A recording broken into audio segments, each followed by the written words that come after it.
መገፋትና በብዙ መጠላት ውስጥ ያላችሁ ሰዎች ይህ መልእክት ለእናንተ ነው።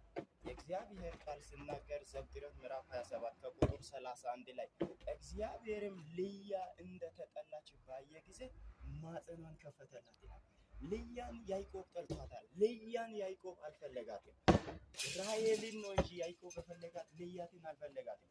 እግዚአብሔር የልያ መጠላትን የተመለከተው ያዕቆብ እንዲወድ ማኅፀኗን ከፈተላት።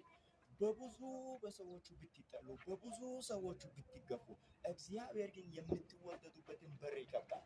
ልያ እንድትወደድ እግዚአብሔር የማኅፀኗን በር ከፈተላትና ያዕቆብ እንዲወድ ያደረጋል።